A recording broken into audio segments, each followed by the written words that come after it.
O que é que eu vejo nessa juventude? O que é que eu vejo nos novos líderes que pode ser um diferencial comparado com o que a gente está vivendo? Justamente esta habilidade de se adaptar rapidamente. A gente está vivendo um mundo hoje que as mudanças são extremamente rápidas, que é um mundo totalmente imprevisível e acelerado. E nessa imprevisibilidade, a gente precisa de pessoas e de líderes que estejam prontos para essa imprevisibilidade, para essas mudanças do dia para a noite.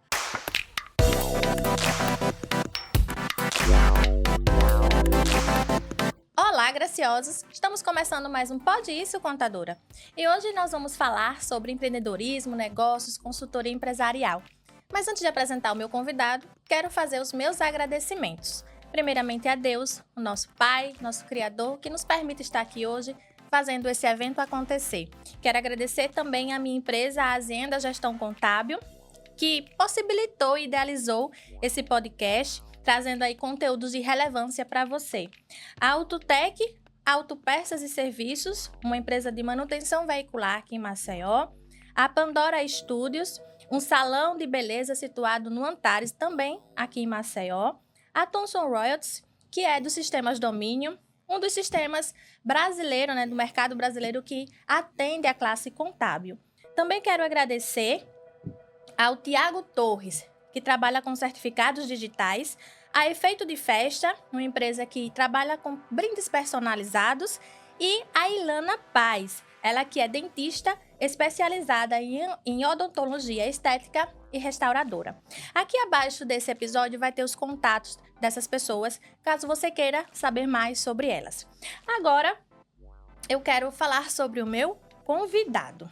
Ele é sócio da Redes e Saberes Desenvolvimento Organizacional, consultor e mentor nas áreas de desenvolvimento e lideranças e gestão estratégica.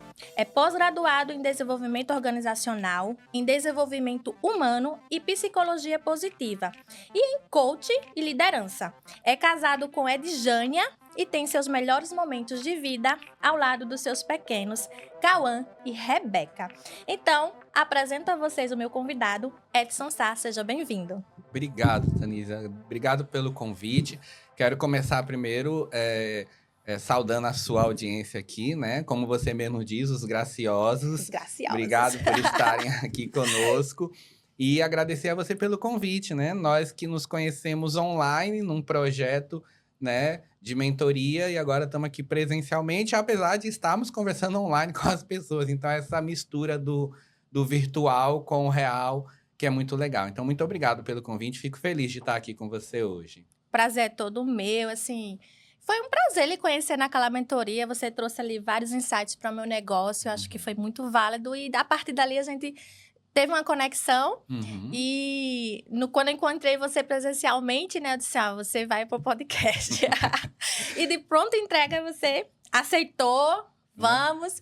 E é isso. Inclusive, a história do cheirinho exclusivo da contabilidade, né? Da Azienda, que eu prometi durante a mentoria, está aqui entregue, né? E realmente ele é exclusivo. Você vai sentir, você vai dizer assim, eu quero comprar. Eu vou dizer, não, só na Azienda. Só se você for na Azienda, vai sentir.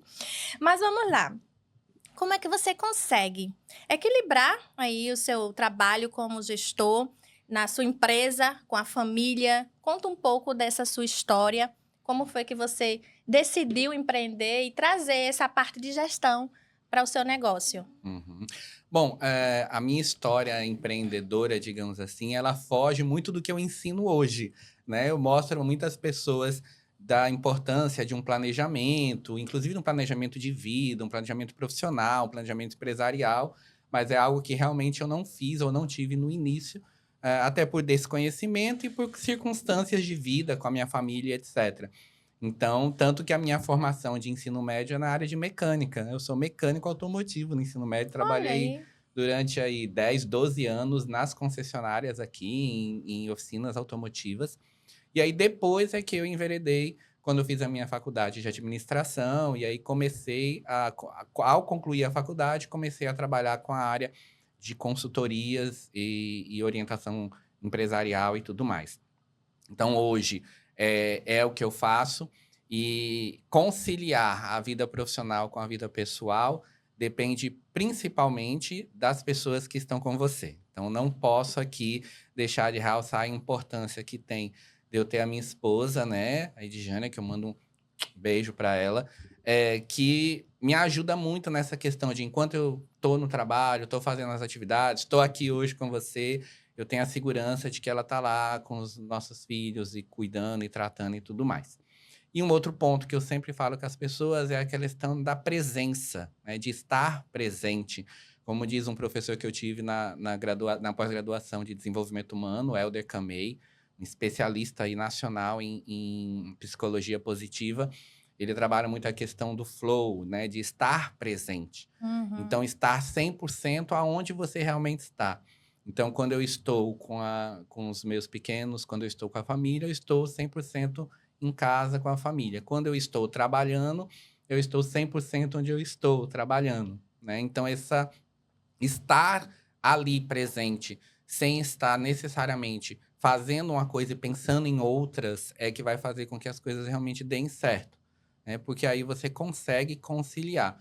Não é fácil, né? Tem gente que diz, o dia tinha que ter 25 horas. Mas dá para fazer em 24 os projetos, as ações, né? Haja vista você que está aqui com um projeto de comunicação, de podcasts, mas que tem a sua empresa de contabilidade, tem as suas ações educacionais aí, terminando seu doutorado. Então, tem tudo isso que a gente vai conciliando. E tem a vida pessoal também, a vida familiar. Então, é nesse sentido. E o caminho do empreendedorismo foi assim, né? Eu fui enveredando, estudando, aprendendo cada vez mais. Tive uma empresa anterior com outros sócios que acabou não dando certo. A gente encerrou a atividade. Comecei a Redes e Saberes com 2 sócios, que depois a gente pode falar um pouco mais.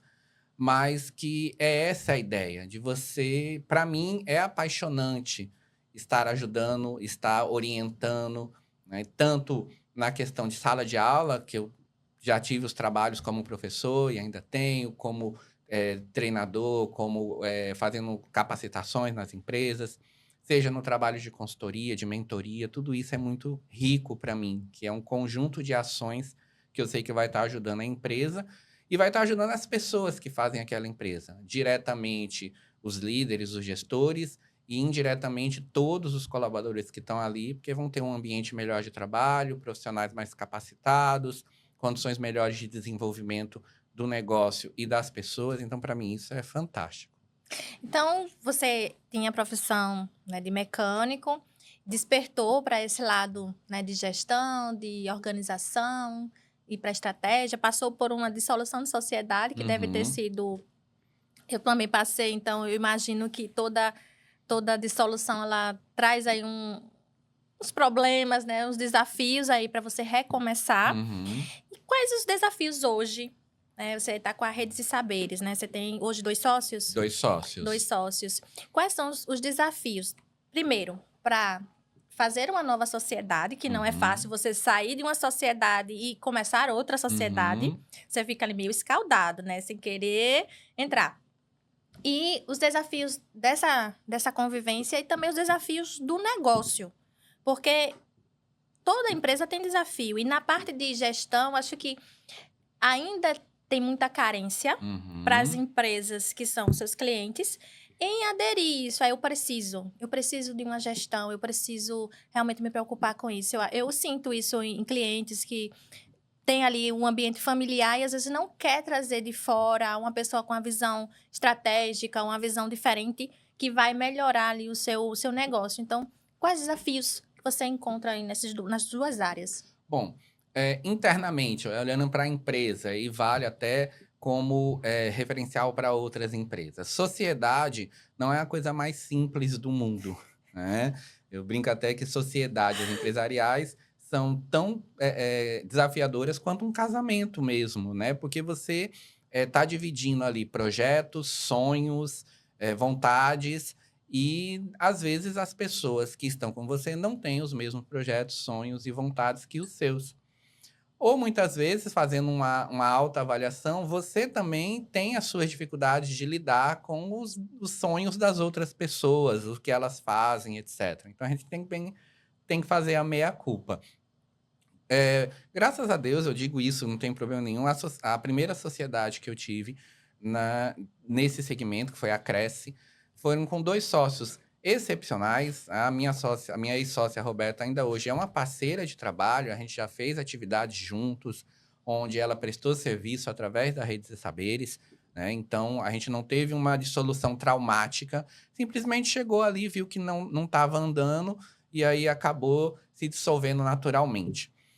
Já a nova sociedade, eu tenho 2 parceiraços, né, um é o Dilson, que ele é um professor, um gestor educacional referência no estado, premiado, reconhecido aqui pelos seus trabalhos, e a outra é a Isabel Barcelos, que trabalhou anos no Sebrae, então tem uma história com empreendedorismo, conhecimento sobre empreendedorismo muito forte. Então nós nos unimos e está funcionando muito bem. Como sociedade, tem seus atritos de vez em quando, suas dificuldades, o modo de ver diferente as coisas e que a gente vai aparando as arestas, vai tomando as decisões. Se não dá para tomar no momento, esfria a cabeça um pouquinho, toma depois, mas a coisa está caminhando, muito bem. Quando a gente olha para fora, né, para os gestores e para as empresas que a gente atende, primeiro que a gente tem um mercado bastante competitivo, né? A gente pensar em consultoria, a gente tem muitas, muitas empresas e várias chegando. Eu tive um evento há cerca de 3 semanas, onde foi um momento onde vários consultores foram reunidos e tinham pessoas novas, pessoas que estavam saindo da faculdade agora, que participaram de empresa júnior, né, e que tiveram esse conhecimento lá na faculdade de como orientar, como ajudar negócios, e que vem para o mercado agora. Então, é um mercado, como tantos outros, bastante competitivo.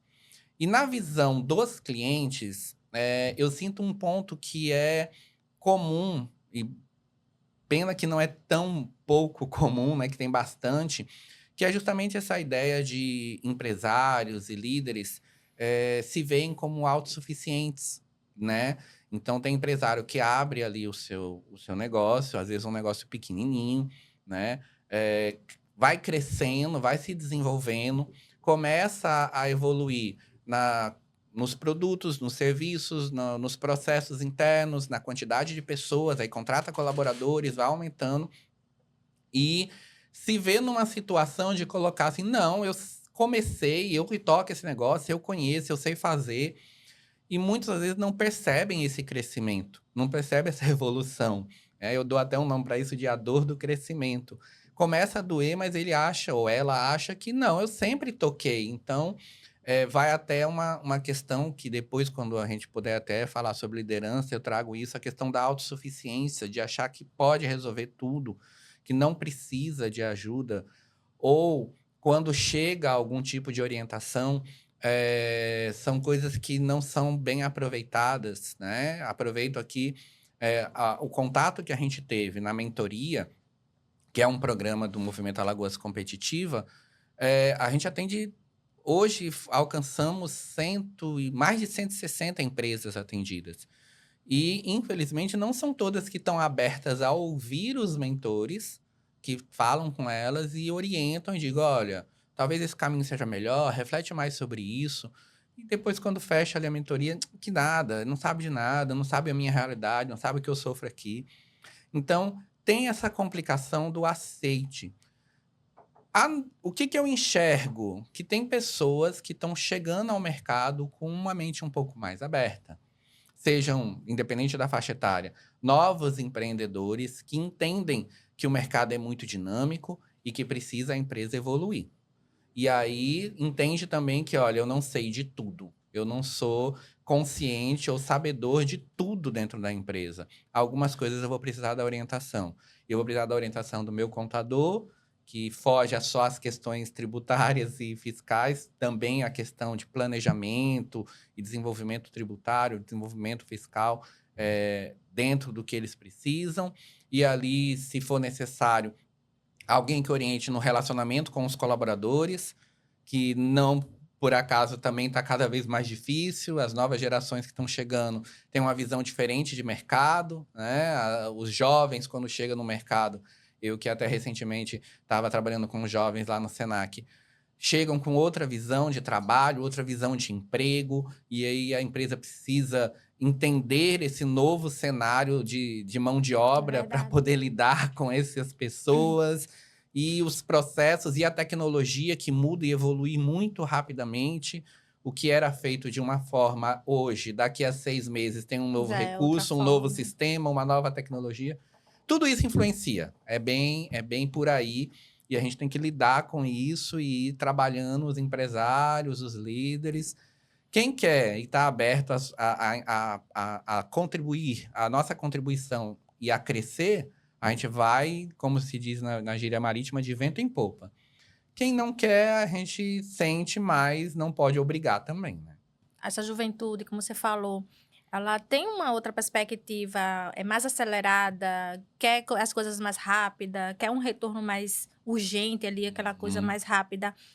E eu vejo até uma certa dificuldade, do meu ponto de vista, em tornar essas pessoas em líderes. uhum, Porque, não, primeiro, na minha concepção, para você se tornar líder, você tem que ter uma maturação ali, passar por alguns processos para você saber lidar, né? Só, estudei liderança, agora sou um líder. Não é uhum. assim. Não existe Sim. essa formação.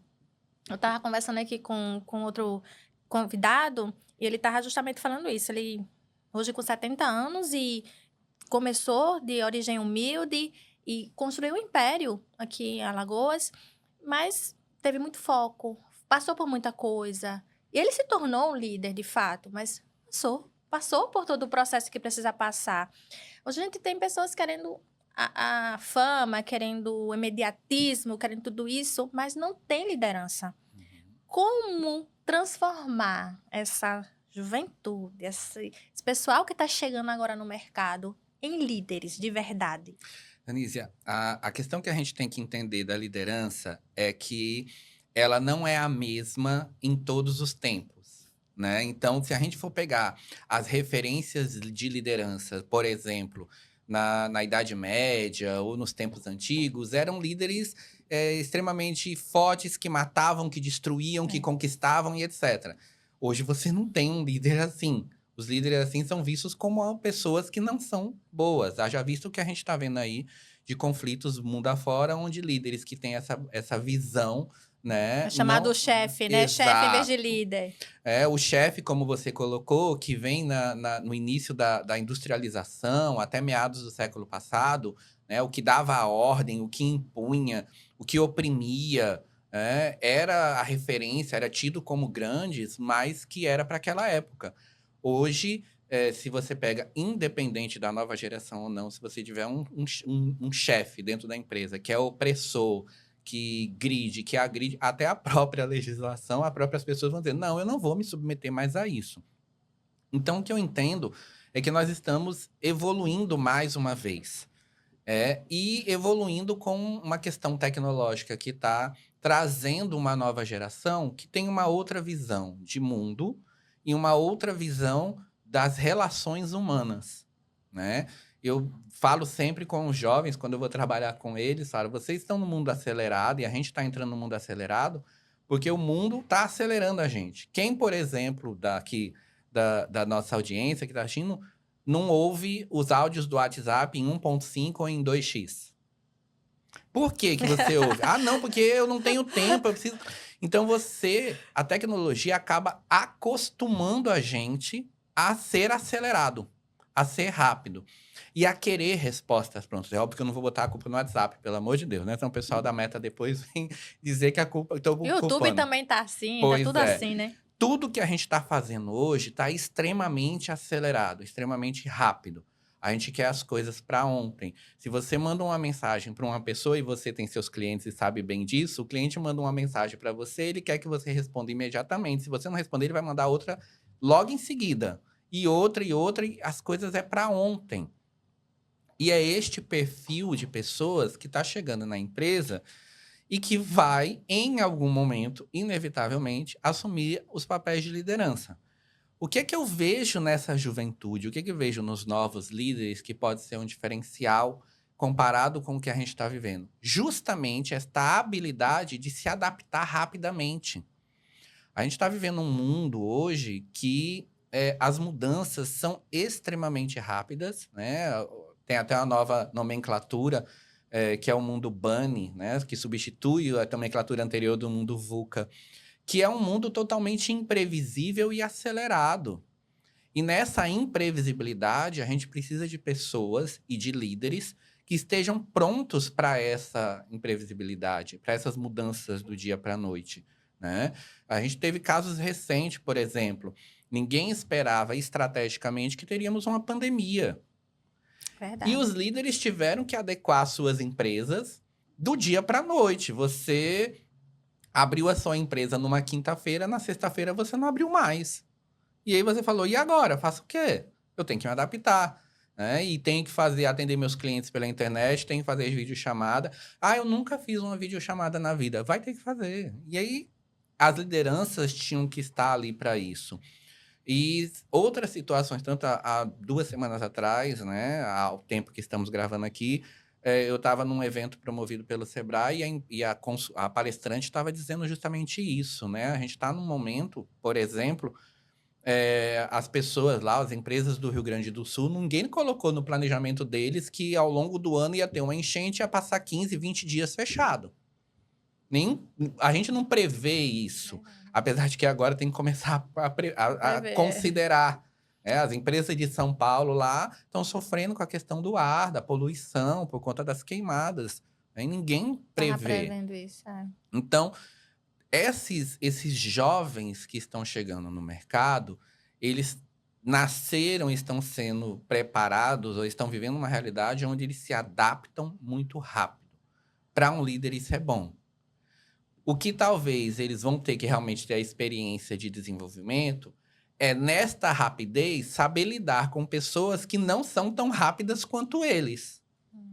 E aí entra um outro cenário, que é justamente o que a gente está vivendo aqui, né? De essa multigeração trabalhando nas empresas.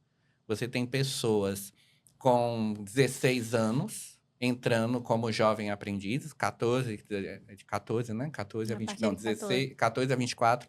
Então, de 14 anos entrando como jovem aprendizes, ou seja, eles entram na empresa com a tecnologia embarcada, e pessoas que estão lá dentro que já têm 70, às vezes 80 anos, que ainda estão no mercado de trabalho, que são de gerações, duas, três gerações anteriores. Então, quem assume a liderança vai ter que saber lidar com pessoas que já estão há muito tempo, que estão no mercado e que vêm de uma outra geração e de uma outra realidade, como com pessoas que estão entrando agora e que querem situações diferentes. Então, o líder tem que lidar com isso. É um desafio, né? Muito. Tanto para os líderes que já são líderes, porque os que já estão hoje na liderança, que já estão ocupando cargos de liderança, se chegar num jovem, num adolescente que está entrando e fizer um tratamento, talvez num nível de cobrança ou num nível de exigência ou num tom de voz que ele trata com gerações anteriores, o jovem vai virar para ele e comprar, vai a M e eu vou me embora. Não quero, eu não tô aqui para isso. E vai mesmo. Já para outros de gerações anteriores, se ficar no muito discurso, no vamos lá, o que você acha, não sei o quê. Não, não fui trabalhar, eu fui formado para receber ordem. Me diga o que eu tenho que fazer, que eu vou fazer e pronto. Então, essa flexibilidade da liderança é o desafio do líder hoje, né? E se o jovem vai assumir esse papel, é um desafio que ele também vai ter que enfrentar, né? Porque senão o próprio mercado e as próprias empresas vão começar, não, você não serve para essa função, não serve para este local. Então a gente vai tirar e colocar outro, porque a gente precisa de líderes que saibam lidar com todas essas situações. E em relação, por exemplo, às empresas que têm uma cultura de não ser mais, vamos dizer assim, uma democracia, mas de ser ali uma. Ah, esqueci a palavra agora, mas que a ordem vem Uhum, e as pessoas têm que seguir. uhum, Porque quando a gente entra na questão de conversar, aí começa cada um ter uma posição, uma opinião, e aí não entra num senso comum e termina não acontecendo as coisas. O que você acha que seria mais adequado para essas empresas? Adotar uma postura de determinar o que tem que ser feito e as pessoas que estão ali naquela empresa aceitar essa cultura dessa empresa? Ou realmente existir ali um- um- uma conversa, abrir para espaços para debater assuntos para chegar em um consenso? Hum. Anísia, não, eu não tenho como, não existe receita de bolo para gestão empresarial, tá? Já existiu, e para a cultura, então, muito menos, né? Já existiu teorias aí da gestão, as teorias formadas nos primeiros estudos científicos da administração e tudo mais, que dizia, faça desse jeito que é o certo, faça daquele jeito que é o certo. A gente está num cenário hoje de gestão empresarial e de cultura organizacional que é muito amplo e varia muito. Eu posso ter uma empresa que tem uma cultura mais rígida, onde o papel dos líderes, da liderança, é um papel mais de determinação do que ser feito, de como fazer. E posso ter empresas onde essa gestão mais democrática, vamos colocar nesse termo, flua melhor. O que eu digo sempre aos empresários? Você precisa entender o que é a sua empresa, o que você está realizando. Se a sua empresa, ela é uma empresa que você, como empresário, como líder, né? E aí eu digo sempre, a cultura da empresa nasce com os gestores, principalmente com os donos, tá? Então, uma teoria que não funciona muito hoje em dia mais é aquela do faço o que eu digo, mas não faço o que eu faço. Então, o líder que diz, eu quero que todo mundo se comporte de tal forma, e ele não faz ou ela não faz, é muito complicado, porque as pessoas estão enxergando tudo, estão vendo tudo, né? A gente vive aí num Big Brother em tempo real, em todos os lugares tem câmeras, tem gente filmando. Se você faz qualquer coisa, tem alguém ali com um celular, com a câmera na mão. Então, não dá mais para essa situação.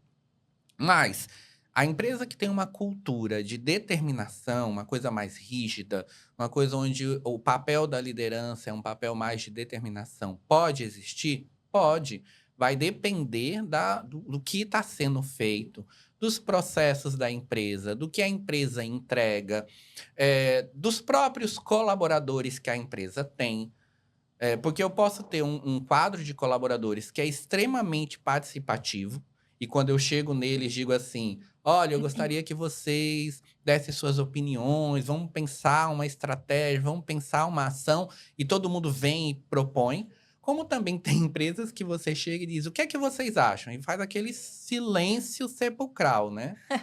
Ninguém fala Ensurdecedor. nada. Aí você fala, gente, olha, a gente está propondo, o que que vocês acham? Como é que vocês viram tal situação? Cri, cri, ninguém fala nada. Então, neste cenário, a empresa vai ter que construir a própria cultura. Agora, o que a empresa não pode esquecer? A cultura que ela coloca impacta nas relações dela com o mercado e com os clientes. Então, se o empresário precisa, se o líder precisa que os seus colaboradores sejam proativos na relação com o cliente, por exemplo, ele não pode colocar uma cultura onde ele determine tudo. Porque senão, na hora de ser proativo, o colaborador não vai ser. Ele vai esperar que o líder, ou então ele vai dizer ao cliente, aguarda um minutinho que eu vou perguntar aqui para o meu gerente se eu posso ou não fazer isso. Tem que ter coerência, né? Eu tenho que ter coerência na minha estratégia, na minha cultura.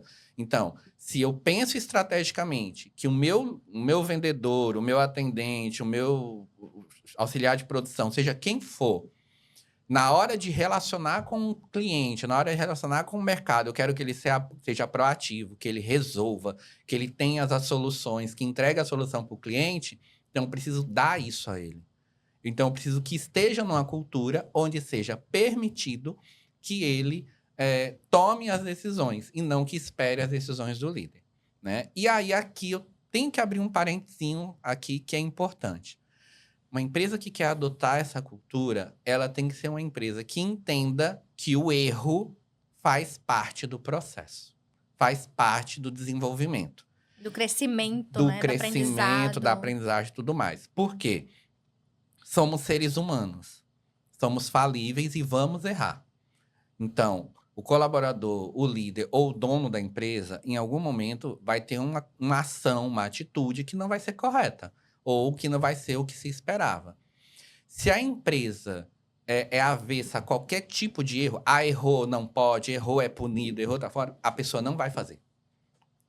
Se eu erro e eu posso ser punido, eu posso perder meu emprego, eu posso levar algum tipo de prejuízo até financeiro, né? Ah, você não vai receber. Não, então eu não vou fazer. Porque eu tenho mais medo de errar do que vontade de acertar. Então, isso tem que ser claro para as empresas. Se a empresa quer adotar uma cultura onde o funcionário é proativo, o funcionário toma as decisões, o funcionário age, o funcionário inova, ela tem que entender que neste processo do funcionário, do agir do funcionário, podem acontecer erros. E os erros têm que ser transformados em aprendizado e não em punição. Lógico. Aí você vai observar as questões éticas envolvidas, as questões que a empresa coloca, qual foi o erro que foi tratado ali, o que foi feito. Acho que a empresa ela precisa analisar esses critérios e também adotar mecanismos para evitar o erro. Por exemplo, lá na Hacienda, nós temos um problema, vamos dizer assim, tínhamos um problema que era a questão de tudo. Você sabe que tudo, partindo para a parte fiscal de uma empresa, tudo gera multa. Uhum. Então, deixou de fazer uma declaração, porque a declaração no dia 7, dia 10, dia 15, dia 20, dia 25, dia 30, todo período, ou seja, é o mês inteiro você numa tensão ali para entregar obrigações essas que o governo impõe para as empresas e que é o contador, a contabilidade que é responsável por transmitir. E aí, vez outra, passou o dia, não existe perdão do governo, a multa é certa. E não existe uma multa de 10, 50, 100 reais. É assim, 500, 1.500, 3.000 ou mais. Então, como evitar isso, né? Então, que precisava-se de ferramentas e, assim, graças a Deus, as startups, as empresas vêm desenvolvendo softwares, aplicativos para monitorar e ajudar essas dores que a gente ficava fazendo assim, manualmente e tudo mais. Então, eu descobri uma ferramenta que me dá previsibilidade das entregas. Então, por exemplo, eu tenho uma obrigação que é chamada SPED fiscal, que ela acontece dia 25 do cada mês, referente ao mês anterior. Quando chega, por exemplo, dia 24, eu sei todas as empresas que já foram transmitidas e as que faltam transmitir se tiver alguma. E as que faltam, eu chego para a pessoa e diz, por que não transmitiu ainda? Porque amanhã é o vencimento. Então, assim, você não pode deixar passar de amanhã isso. Por que não transmitiu ainda? Porque se eu espero passar o dia 25, no dia 26, para saber se foi transmitido ou não... Já era. Já tem o boleto da multa ali para pagar. Então, a ferramenta, ela vem trazendo essa facilidade, esse monitoramento prévio, porque a gente não tinha. E, vez outra, uma tacada de multa. E até adaptar esse monitoramento, ainda acontecia, vez outra, uma situação. Mas hoje, a gente está numa situação que consegue administrar melhor e evitando isso, porque não é bom para a empresa, não é bom para o funcionário, não é bom para o cliente, não é bom para ninguém. Tá fazendo isso, pagando multa, rasgando dinheiro. Na verdade, isso é rasgar dinheiro, que a pessoa já paga o imposto alto demais. E ainda tem que pagar a multa porque esqueceu, porque pensou que tinha transmitido, porque salvou o recibo achando que era daquela empresa, na verdade era de outra. O que acontece? O erro humano vai acontecer.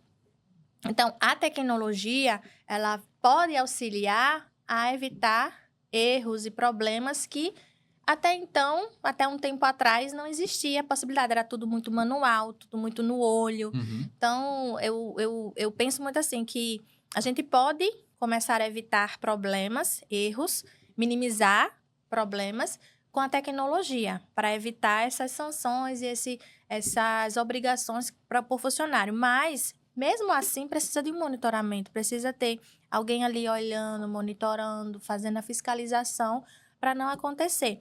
E claro que a pessoa não pode se valer também de dizer assim, eu esqueci isso aqui, mas tá tudo bem. A empresa vai abonar porque eu esqueci, sabe assim? Não. Eu acho que tudo tem que ter uma medição, uma medida certa. Se a pessoa esqueceu, nunca esqueceu na vida, esqueceu uma vez, sei lá, o que aconteceu por ela ter esquecido, né? Mas, todo mês acontece da pessoa esquecer de fazer alguma coisa e gera um problema. Peraí. O que é que está acontecendo, Uhum. né?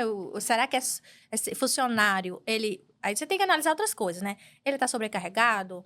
É, a empresa está entregando as informações no prazo? No caso lá da minha empresa. O funcionário que realmente está desleixo, o que está acontecendo? Você tem que observar, não pode deixar para lá. Uhum. Então, essa questão da cultura e do movimento, ele tem que ser disseminado dentro da empresa, no meu ponto de vista, e tem que ser monitorado, né? Uhum. Senão você termina trazendo responsabilidades para quem não tem ou tirando responsabilidade de quem deveria ter. Porque se você contrata, por exemplo, um profissional, e esse profissional ele é responsável por fazer uma atividade X. Por exemplo, você contrata, vamos falar de uma outra atividade que tem uma importância enorme. Um engenheiro ou um arquiteto. Se ele fizer alguma coisa errada no projeto dele, ele é responsável por aquela Uhum. construção. Se cair, se der qualquer problema, ele é responsável. Ele tem que ser responsabilizado. E aí é onde entra, né? Até onde eu posso responsabilizar ou até onde eu posso tirar a responsabilidade de alguém, porque isso pode ferir a pessoa, porque ela não vai querer assumir essa responsabilidade, né? É tênue, acho que aí o risco, mas é preciso saber medir. Qual é a minha preocupação? E aí, neste ponto é importante. Quando você fala da inovação, da evolução, como você falou, né? A gente está implantando um sistema, ou a gente implantou um sistema e demanda um tempo para ser ajustado, o ajuste fino depois. Acaba, neste momento, acontecendo alguns equívocos.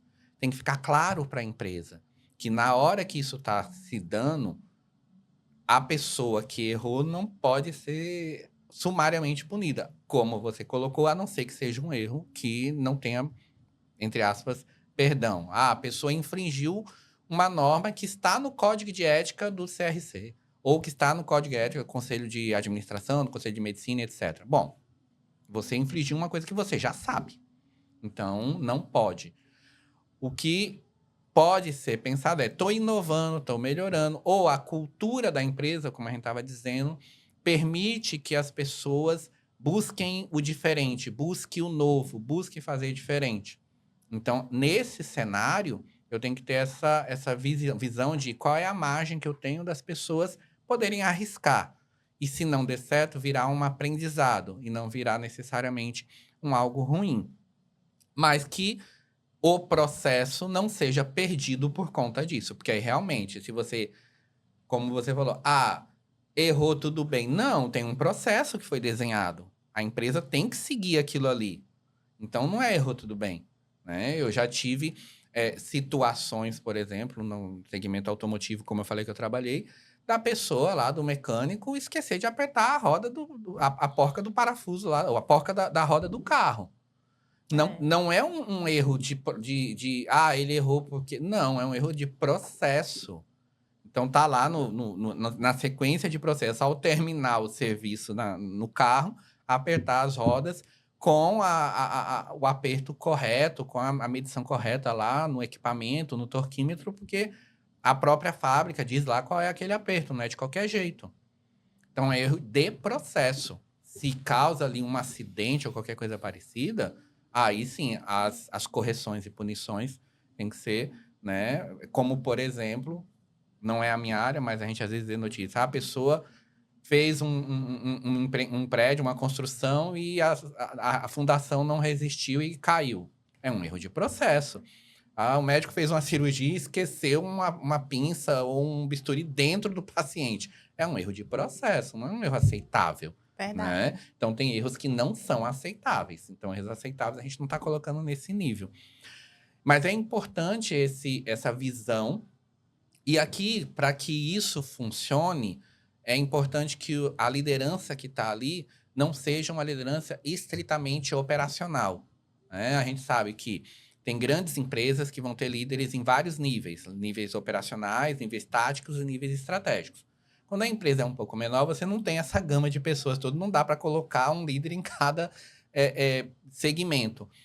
Mas o líder tem que estar atento de que, se ele passa o tempo todo só olhando para o processo, para corrigir, para ver se está certo, ele não tem tempo para pensar no estratégico. Ele não tem tempo para pensar na evolução da empresa, no desenvolvimento da empresa, na conquista de mercado, de clientes, etc. Então, aí a tecnologia pode ajudar, as pessoas podem ajudar, o desenho correto dos sistemas vão ajudar. Cara, se você é líder e não pode sair da sua empresa, se você está trabalhando sozinho, eu entendo. Se você não está trabalhando sozinho, tem alguma coisa errada. Verdade.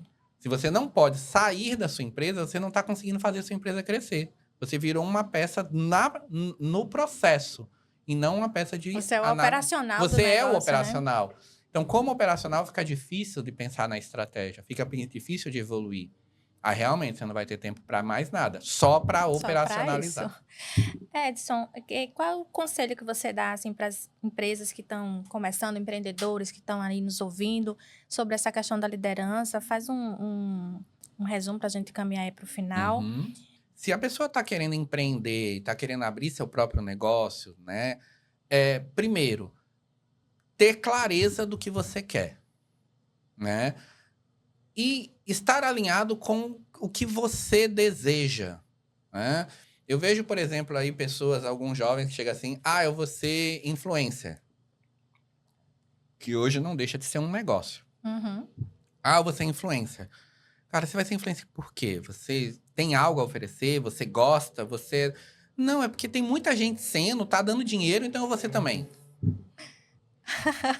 Se olha um pouquinho antes, né? Quem é você? Qual é o seu perfil? Eu, Edson, por exemplo, não tenho um perfil muito comunicador de fazer vídeo. Você não vai chegar na minha rede social e vai ter um vídeo do Edson, uma coisa. Não, né? Eu não tenho essa relação próxima com a imagem. Eu tenho um outro perfil, um perfil de gestor, um perfil de planejador, um perfil de organizar as coisas, de executar, né? Então, eu preciso olhar para o que eu quero. Então, você vai empreender, não vai pela fama, não vai pelo que está na moda, porque a moda passa. Vai pelo que você está apaixonado para fazer. E saiba que o caminho do empreendedorismo não é um mar de rosas. Não mesmo. Para chegar ao mar de rosas, tem um oceano de espinhos antes, né?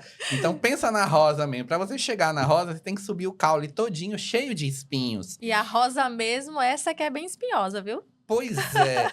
Então, você precisa saber que, né, tem gente que diz assim... Eu vejo algumas pessoas dizer, eu vou deixar o meu emprego e vou abrir o meu negócio porque eu trabalho demais e eu quero trabalhar um pouco menos. Cara, fica no seu negócio, fica no seu empreguinho, no seu emprego, perdão, das 8 às 18. Porque você, como empreendedor, você não vai ter hora. Você é o primeiro que chega e o último que sai. Até que você não seja mais o primeiro que chega e o último que sai, sua empresa vai demandar tempo para evoluir. Né? Então, você vai ser o primeiro a abrir a porta e vai ser o último a fechar. Né? Então, você tem que estar atento a isso. Então, é um trabalho de vida. É algo que você tem que estar disposto a dizer assim, eu vou ter que me dedicar, eu vou me esforçar, eu vou ter que estudar, eu vou ter que cuidar de várias coisas ao mesmo tempo. Vai ser doloroso até que sua empresa possa ali se sustentar, possa ter pessoas e você possa dizer, não, agora eu estou conseguindo me desvencilhar um pouquinho de coisas mais operacionais que vai me dar um tempinho um pouco maior para outras situações. Não quer dizer que vai resolver, não. Mas quer dizer que você vai conseguir. Demanda um tempo, mas vale a pena para quem realmente quer. Se não quer, assim, eu não sonho em ter o meu próprio negócio. Eu não quero trabalhar mais, então... Não tem problema, faça a sua profissão, estude, trabalhe numa empresa legal, procure, tem excelentes empresas no mercado, procure uma empresa legal, se capacite, se prepare para essas empresas e vá fazer a sua vida profissional de sucesso, porque obrigatoriamente ser empresário, ser empreendedor não é sinônimo de sucesso. Se você é um profissional e um bom profissional, você pode estar trabalhando dentro de uma empresa e olhar depois para a sua vida e dizer, eu tive uma vida de sucesso, eu tive uma vida que me entregou tudo o que eu quis e eu entreguei tudo o que eu pude, né? E chegar lá nos seus últimos anos, olhar para trás e dizer, poxa, minha vida foi muito boa, eu contribuí comigo mesmo, com minha família, com o mundo, e o que eu fiz porque realmente eu me apaixonei e foi muito bom. Que bom, muito legal. Agora a gente chegou no momento Pode Isso Contadora, e eu quero saber se você preparou para mim uma pergunta. Sim, né? Eu vim pensando, já vi nos outros podcasts que tem esse momento, achei bem legal, né? Eu ouvi uma frase de um mentor de contabilidade que diz assim, ele disse bem assim, tem empresas falindo no azul. Ou seja, empresas que não estão no vermelho, que as contas não estão no vermelho, mas faliram ou estão falindo. E eu falei, peraí, isso eu nunca tinha ouvido. E aí eu falei, já que eu vou pro podcast, vou perguntar isso pra Tanísia. Tanísia, pode uma empresa falir estando com as contas no azul? Me explica aí pra gente, pra eu entender como é que chegou a esse ponto. Na contabilidade, na gestão financeira, nós temos duas coisas a ser gerenciadas. Uma é as informações financeiras contábeis, que vai ali para um relatório e mostra se a empresa tem lucratividade, rentabilidade. E existe uma outra que é chamada fluxo de caixa, que é uma administração dos recursos que estão entrando e saindo à medida que acontece, como se fosse uma conta corrente. Então, você pode sim ter uma situação onde você tem valores a receber, mas você não tem liquidez.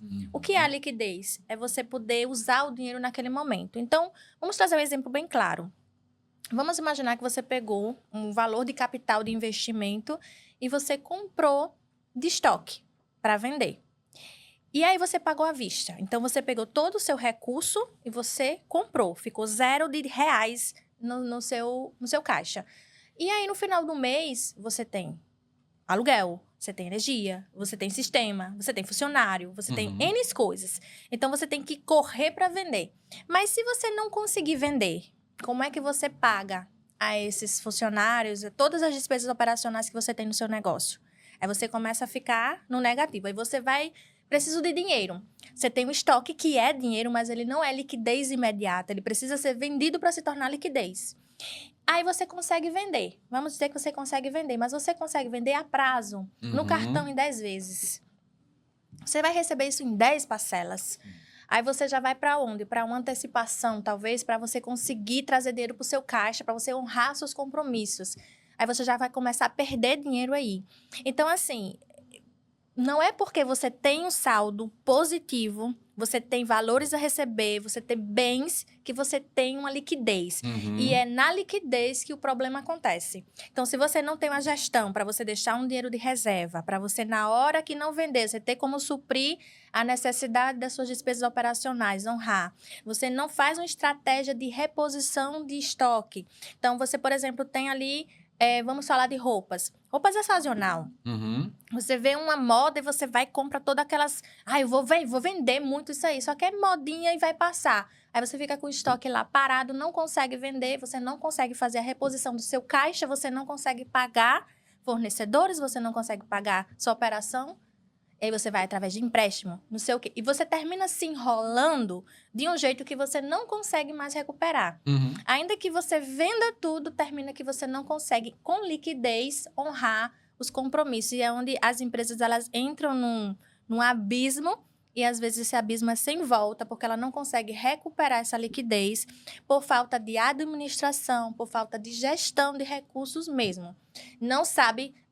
por exemplo, fazer uma gestão de estoque, não sabe fazer uma negociação de compra de mercadoria, e aí termina, paga à vista, vende a prazo. Como é que eu vou funcionar? Daqui a 4, 5 meses, não tenho mais como comprar à vista mais, né? Então, essa gestão do fluxo do caixa, ela vai trazer a continuidade da sua empresa. Então, tem que administrar as duas coisas. Eu tenho uma empresa com saldo positivo, porque eu tenho recurso ali, eu tenho o bem investido, eu tenho imobilizado, eu tenho meu estoque, mas eu não tenho a liquidez. E a liquidez vai fazer com que você quebre, se você não souber administrar. Então dá para quebrar mesmo estando no azul. Dá para quebrar, então, pode acontecer. Gente, empresários, pelo amor de Deus, converse com seus contadores ajudem, porque tem empresa quebrando no azul. Você conseguiu entender? Consegui, perfeito. Pronto, é nesses casos aí que acontece. E isso é fundamental, a empresa ela ter essa noção, porque senão realmente é rápido para acontecer. Você começa hoje, daqui a 4 meses você... Como vou pagar? Quando vê, já foi. De quando vê, já foi. Exatamente. Edson, eu vou entregar aqui para você essa lembrança do Pode Isso Contadora. Para você sempre se lembrar desse momento, né? Sim, desse nosso bate-papo, que foi super importante. E gostei demais, tá? De conversar sobre essa parte de consultoria, de cultura, de organização, que é fundamental ter em todos os negócios. E quero convidar você que está aí nos assistindo para se inscrever aqui no nosso canal, comentar, compartilhar. E se quiser saber mais sobre o Edson, quais as suas redes sociais, Edson? Pode procurar lá as redes da Redes e Saberes, né? @Grupo Redes e Saberes.